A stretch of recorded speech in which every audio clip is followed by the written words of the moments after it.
Falar desse tema hoje,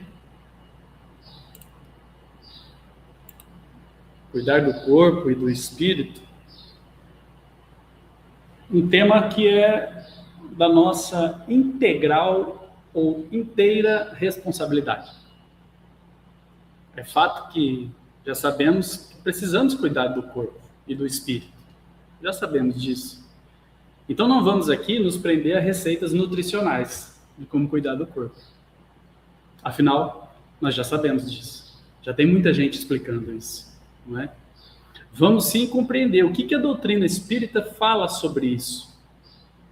Sobre os cuidados, a importância, sobre as consequências, né? Mas nós vamos começar essa nossa reflexão. Para começar essa nossa reflexão, eu vou contar uma pequena história para vocês. Um filho se dirige ao pai. O filho se dirige ao pai e diz assim: pai, estou pronto para fazer a viagem. O pai amoroso, conhecedor das limitações do filho e dos detalhes das viagens anteriores que o filho fez, sorri e diz: muito bem, meu filho, eu estou feliz que tenha chegado o seu momento. Para esta viagem, eu vou lhe emprestar um carro. Vou emprestar um carro para você fazer essa viagem. Mas antes de partir, eu tenho algumas instruções para te passar. E com toda a calma e sabedoria, o pai, então, passou as instruções para o filho, dizendo o seguinte, inicialmente: filho, como eu disse antes, esse carro será emprestado para você. Emprestado. Portanto, ao retornar dessa viagem, você deverá prestar conta de como cuidou desse carro. Por isso, preste bem atenção nas instruções que eu vou te passar, de como cuidar desse carro. Bom, o carro possui algumas características. E nós vamos falar sobre a primeira delas, tecnologia embarcada nesse carro e configuração. Este carro, meu filho, possui as características que você necessita, não é as que você quer, é as que você necessita, as que você precisa. E de acordo com o seu merecimento. Lembra que eu disse que o pai, conhecedor das viagens anteriores do filho, conhece as necessidades. Então, possui as características que você necessita, de acordo com o seu merecimento, nem mais, nem menos. Portanto, está recebendo exatamente conforme as suas obras.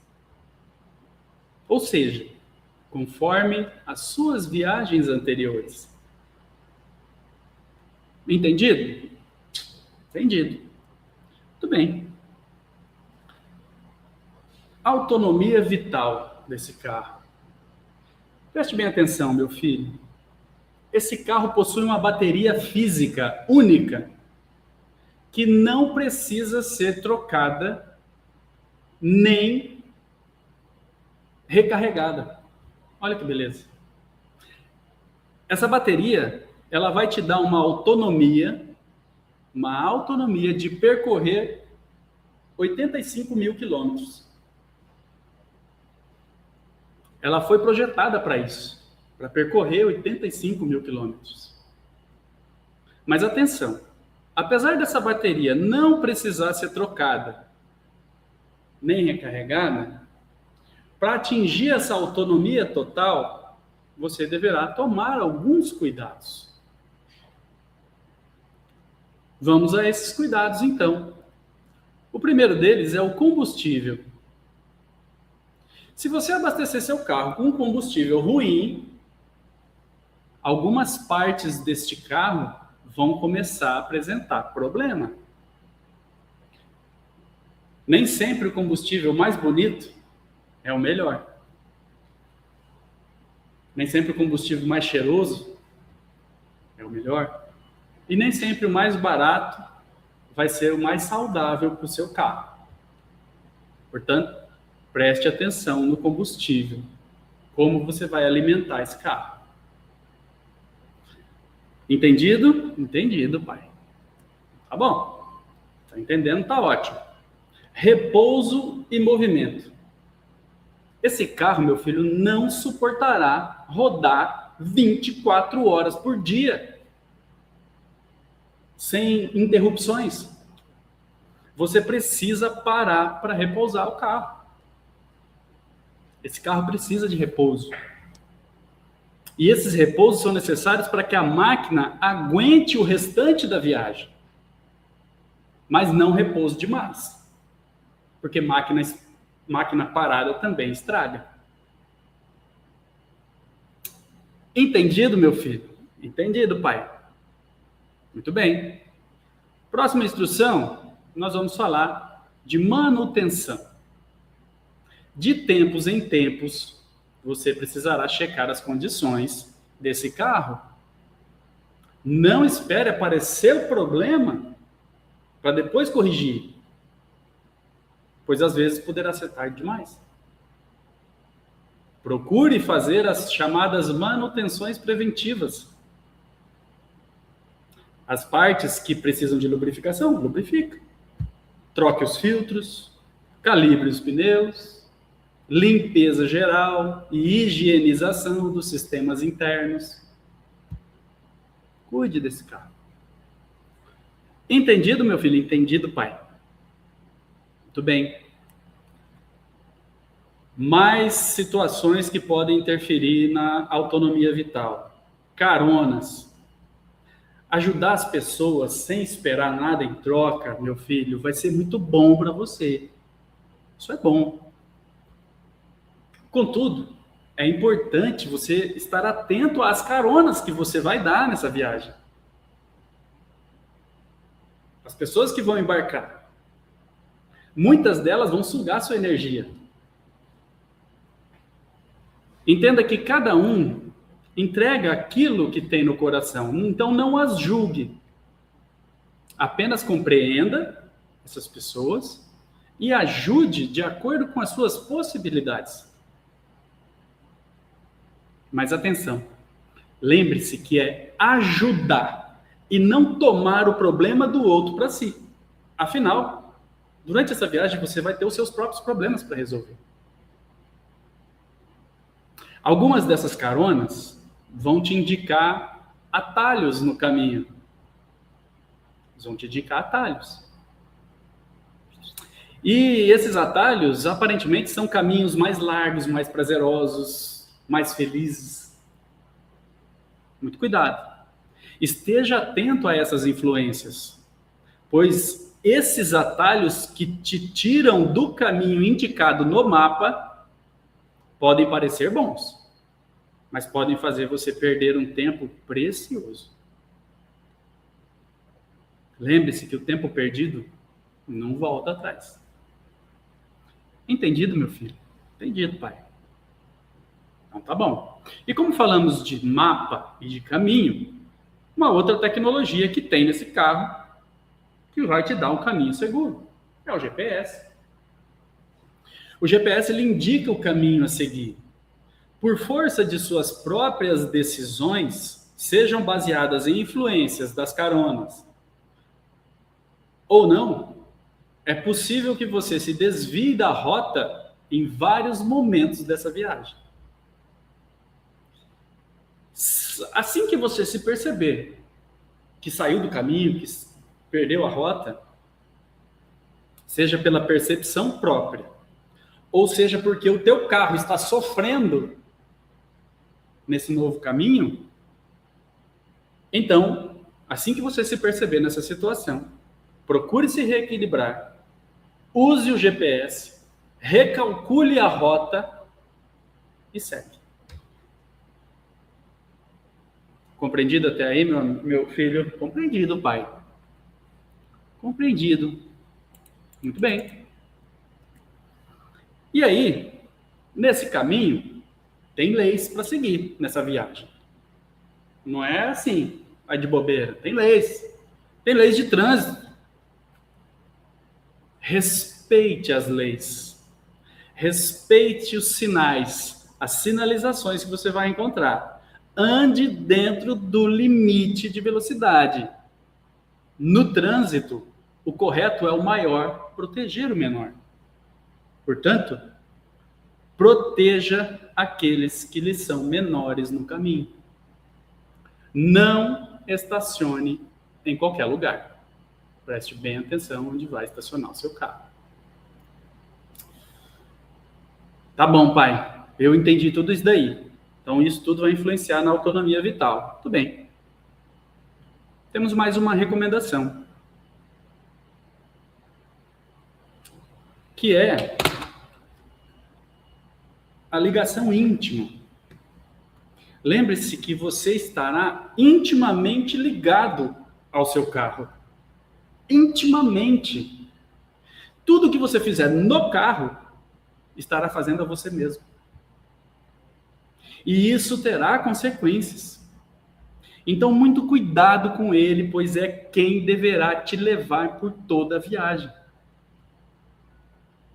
Se não tomar os cuidados que eu te relatei, é bem possível que você será obrigado a retornar para casa antes dos 85 mil quilômetros.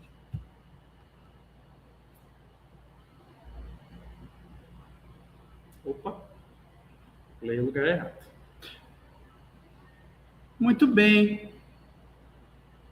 Você entendeu, meu filho? Eu entendi, pai. Você tem alguma pergunta para fazer?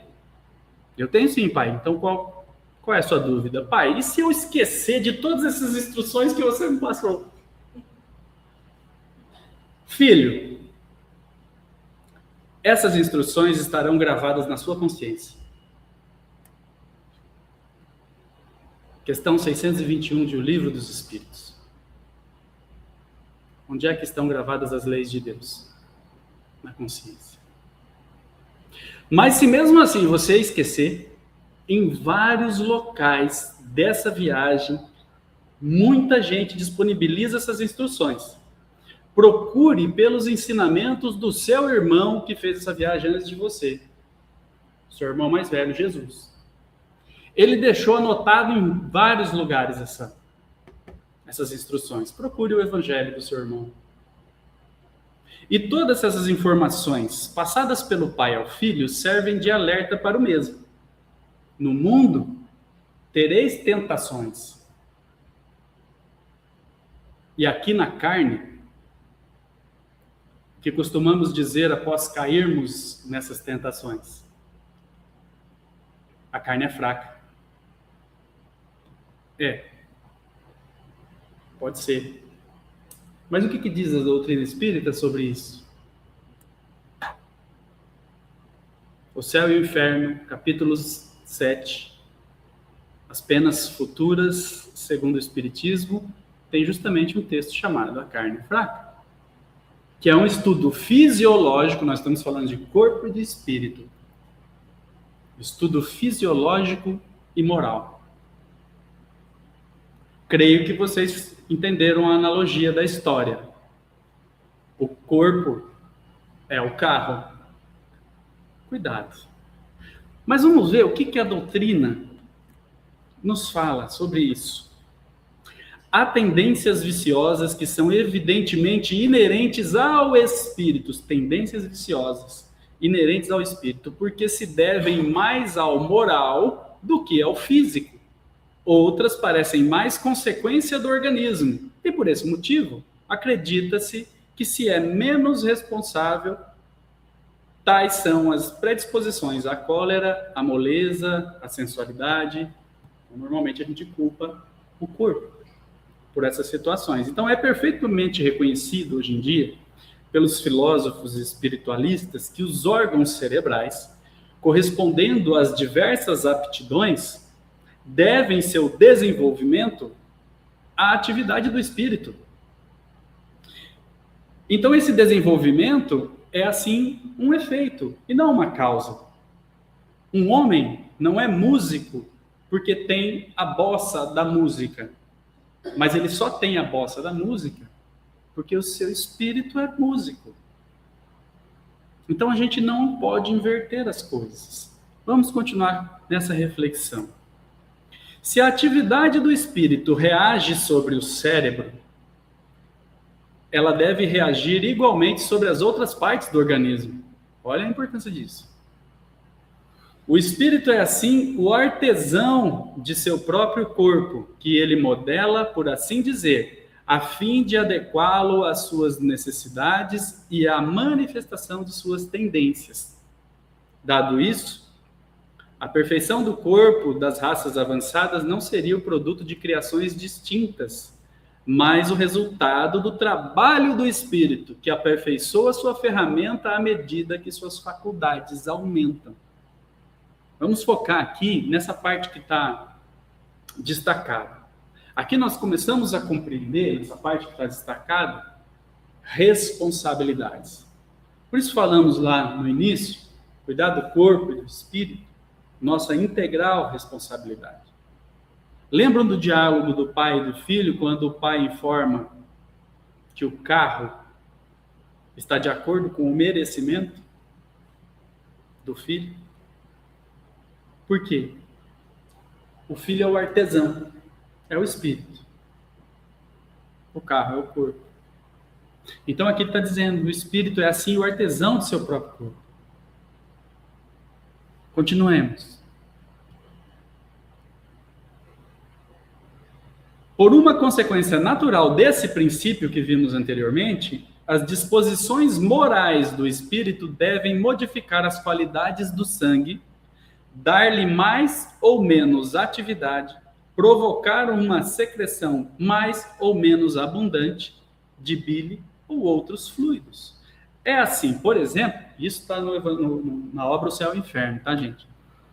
É assim, por exemplo, que um guloso sente vir saliva à boca à vista de um prato apetitoso. Não é o prato que pode excitar o órgão do paladar, visto que não há contato. É, portanto, o espírito, cuja sensualidade está desperta, que age pelo pensamento sobre esse órgão, ao passo que, sobre uma outra pessoa, a vista desse mesmo prato não produz nenhum efeito. É ainda pela mesma razão que uma pessoa sensível derrama facilmente lágrimas. Não é a abundância das lágrimas que dá a sensibilidade ao espírito, mas é a sensibilidade do espírito que provoca a secreção abundante de lágrimas. Sob o império da sensibilidade, o organismo adequou-se a essa disposição normal do espírito, como se adequou à do espírito guloso. Seguindo essa ordem de ideias, compreende-se que um espírito irascível deve impelir ao temperamento bilioso, de onde decorre, então, o mesmo raciocínio, que um homem não é colérico porque é bilioso, mas que é bilioso porque é colérico.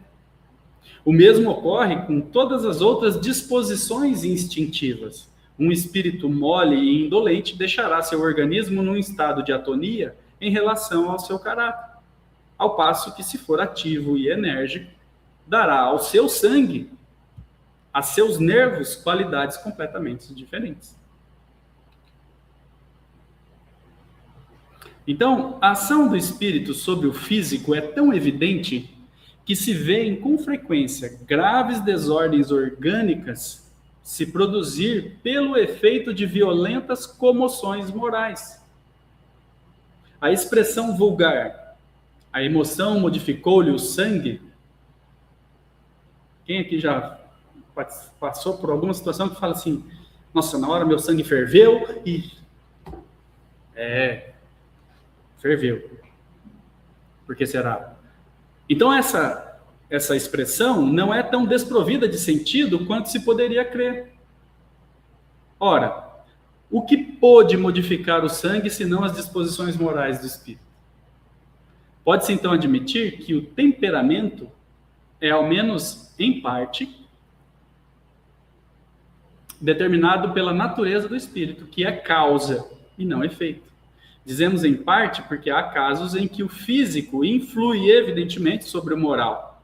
É quando um estado mórbido ou anormal, diz aqui na obra, é determinado por uma causa externa, acidental, independente do espírito, como a temperatura, o clima, os vícios hereditários de constituição, o mal-estar passageiro, etc. Então, o moral do espírito pode então ser afetado em suas manifestações pelo estado patológico, sem que sua natureza intrínseca seja modificada. Olha, então, qual é a conclusão desse raciocínio que nós estamos fazendo aqui? Lançar a culpa de suas más ações à fraqueza da carne não é, portanto, senão um subterfúgio para escapar da responsabilidade, porque era de responsabilidade que nós estávamos falando. A carne só é fraca porque o espírito é fraco, o que inverte a questão e deixa ao espírito a responsabilidade por todos os seus atos. A carne que não tem pensamento nem vontade nunca prevalece sobre o espírito, que é o ser pensante e desejante.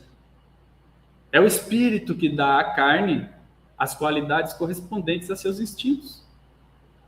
Como um artista imprime à sua obra material o cunho de seu gênio. O espírito libertado dos instintos da bestialidade modela um corpo que não é mais um tirano para suas aspirações à espiritualidade de seu ser. É então que o homem come para viver, porque viver é uma necessidade e não mais vive para comer. A responsabilidade moral pelos atos da vida é, pois, total. A responsabilidade moral pelos atos da vida é total. Mas a razão diz que as consequências dessa responsabilidade devem ser proporcionais ao desenvolvimento intelectual do espírito. Proporcionais.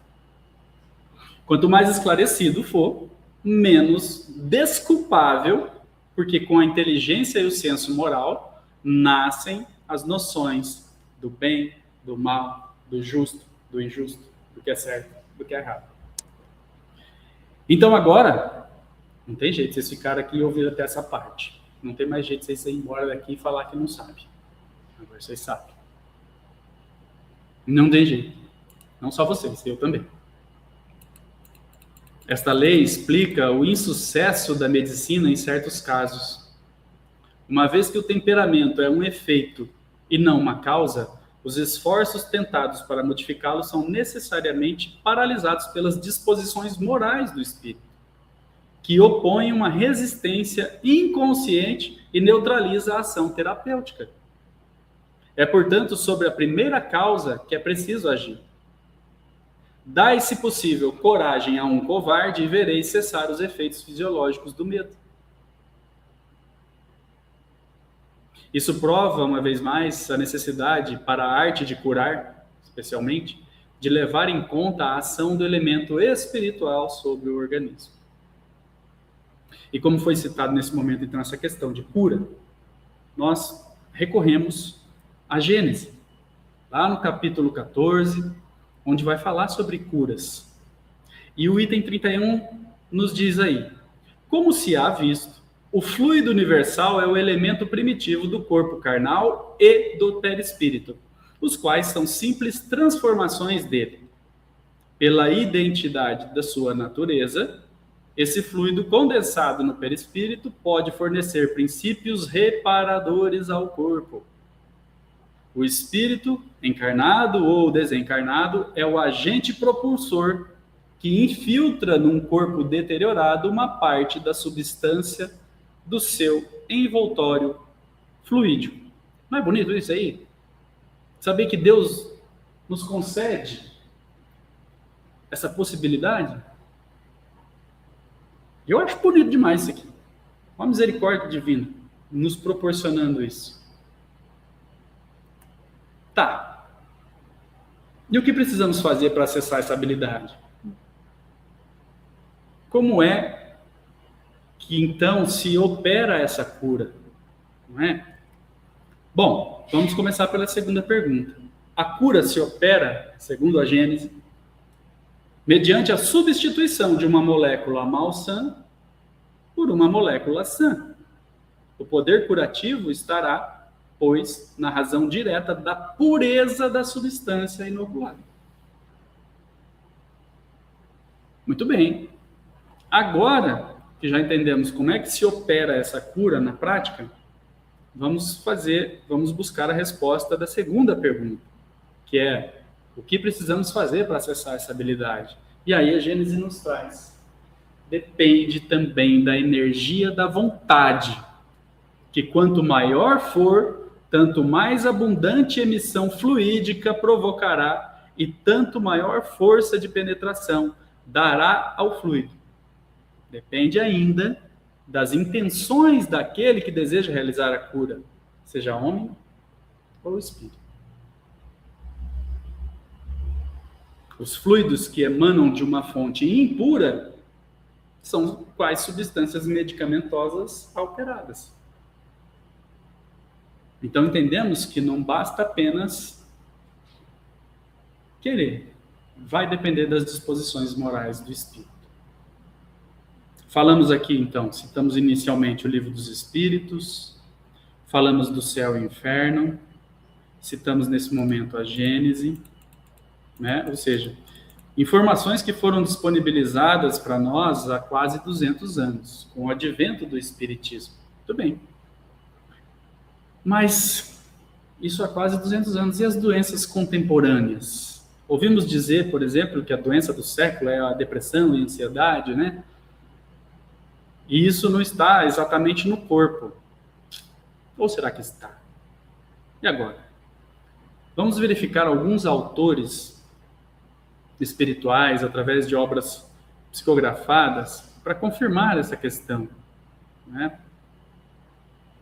Sobre essa questão das doenças contemporâneas. E Joana de Ângeles vai falar conosco sobre isso na obra O Homem Integral, capítulo 5, justamente com esse título, Doenças Contemporâneas. E aí ela vai nos dizer que, no vocabulário, saúde é o estado do que é são, do que tem as funções orgânicas regulares. Joana ainda cita a Organização Mundial de Saúde, elucida que a falta da doença não significa necessariamente um estado de saúde. Antes, porém, esta resulta da harmonia de 3 fatores essenciais, que são bem-estar psicológico, equilíbrio orgânico e satisfação econômica. Olha só. Assim contribuindo para uma situação saudável do indivíduo. Analisando esse texto aqui de Joana, eu concordo com esses 3 fatores: bem-estar psicológico, equilíbrio orgânico e a satisfação econômica, né? Porém, eu entendo que do primeiro deles, bem-estar psicológico, fator psicológico, pode gerar os outros 2 fatores e, com isso, entrar num círculo que pode ser vicioso ou virtuoso. Vai depender de nós. Veja, se eu não estou bem psicologicamente, é possível que eu não me discipline o suficiente para conquistar uma situação econômica satisfatória e também conquistar desequilíbrios orgânicos em decorrência desse desequilíbrio psicológico. Foi o que a gente viu antes.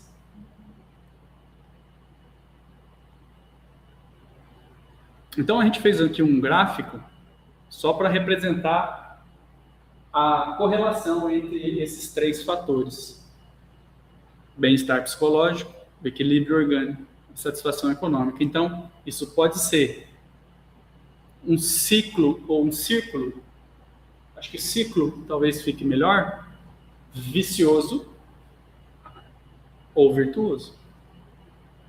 Joana nos diz que num período de transição e mudança brusca da escala de valores convencionais, com a inevitável irrupção dos excessos geradores da anarquia, a saúde tende a ceder espaço a conflitos emocionais, desordens orgânicas e dificuldades econômicas.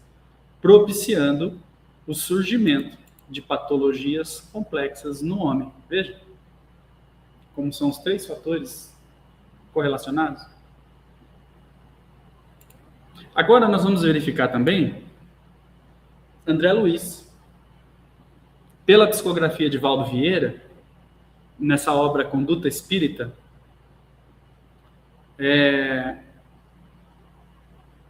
traz aí no capítulo 34, com o título Perante o Corpo, e ele traz esse prefácio, antes de entrar na reflexão, ele traz esse prefácio, olha só: glorificai, pois, a Deus no vosso corpo e no vosso espírito, os quais pertencem a Deus. Vejam que nesse versículo, glorificai no vosso corpo e no vosso espírito. Está negritado lá, não é por acaso. No vosso corpo e no vosso espírito. Então, como é que eu glorifico Deus? Ele não disse glorificai o corpo, e sim no corpo. Então, como é que eu glorifico Deus no nosso corpo e no espírito? Se não cuidando do corpo e do espírito. Ou melhor, cuidando de si mesmo. Porque muitas vezes, talvez por uma questão didática, a gente se refere ao espírito como se fosse uma terceira pessoa. Né? O meu espírito, como se fosse algo que pertencesse a mim, o corpo. Não, eu sou o espírito. Então, cuidando de nós mesmos, sem excessos, com equilíbrio. Na sequência desse prefácio, então, vem as recomendações de André Luiz. Vamos a elas. Cultivar a higiene pessoal, sustentando o instrumento físico, qual se ele fosse viver eternamente, preservando-se assim contra o suicídio indireto. É importante isso daí. Tem até uma fala que o pessoal fala: cuide do seu corpo como se fosse viver eternamente e cuide do espírito como se você fosse morrer daqui a pouco. Porque o espírito, a hora que você retorna, aí é que vem a chamada de consciência, e aí pode ser tarde. O arrependimento pode ser amargo. O corpo é o primeiro empréstimo recebido pelo espírito trazido à carne. Lembra então do diálogo do pai e do filho, dizendo que o carro seria emprestado? Vocês estão bons de memória. Muito bem. Mas o André Luiz traz mais recomendações. Precatar-se contra tóxicos, narcóticos, alcoólicos e contra o uso demasiado de drogas que viciem a composição fisiológica natural do organismo. Evitar drogas que viciem a composição fisiológica natural. O que mais que André Luiz nos traz? Existem venenos que agem gota a gota. Comentamos isso lá fora. A gente se estraga gota a gota. E às vezes a cura também será gota a gota. É processo. Muito bem. Conduzir-se de modo a não exceder-se em atitudes superiores à própria resistência, nem confiar-se a intempestivas manifestações emocionais que criam calamitosas depressões. O abuso das energias corpóreas também provoca suicídio lento. Olha só, o abuso das energias corpóreas também provoca suicídio lento. Ainda nessa obra, André Luiz vai nos dizer o seguinte: distinguir no sexo a sede de energias superiores que o Criador concede à criatura para equilibrar-lhe as atividades, sentindo-se no dever de resguardá-la contra os desvios suscetíveis de corrompê-la. O sexo é uma fonte de bênçãos renovadoras do corpo e da alma. Fugir de alimentar-se em excesso e evitar a ingestão sistemática de condimentos e excitantes, buscando tomar as refeições com calma e serenidade. Olha o que André Luiz fala, grande número de criaturas deixa prematuramente o plano terrestre pelos erros do estômago. André Luiz, sou eu que estou falando, não. E eu concordo com ele.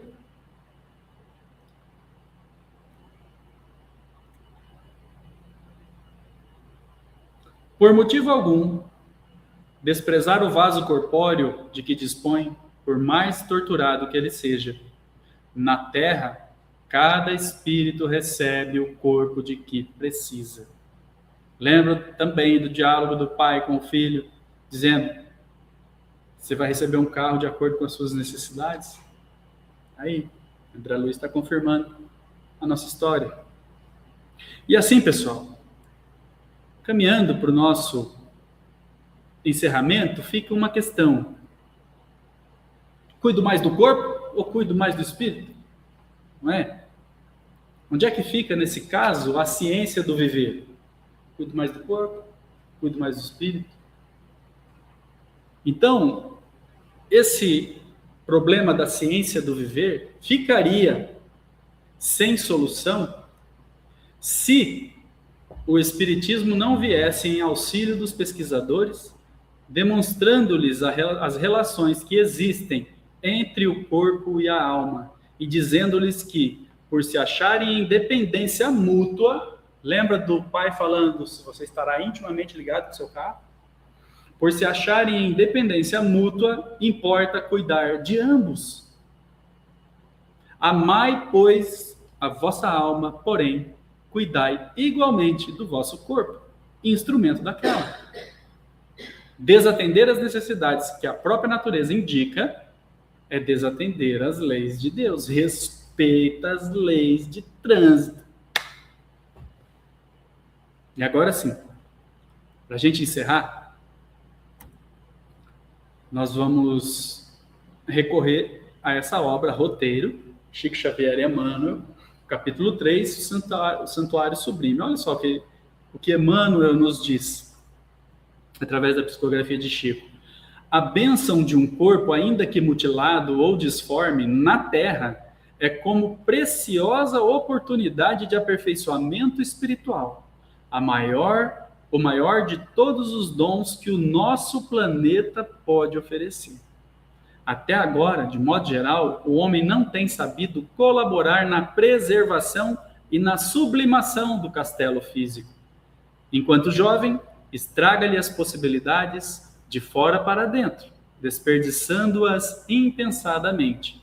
E, tão logo se vê prejudicado por si mesmo ou prematuramente envelhecido, confia-se à rebelião, destruindo-o de dentro para fora, a golpes mentais de revolta injustificável e desespero inútil. Portanto, meus amigos queridos, espero que essas mensagens tenham tocado vocês da responsabilidade, tanto quanto me tocou ao levantar estas informações. Então, cuidem do vosso corpo, cuidem do espírito. O que quer dizer? Cuidem-se integralmente. Nossos votos de muita paz. Continuemos concentrados, com os pensamentos elevados e vamos aos passos.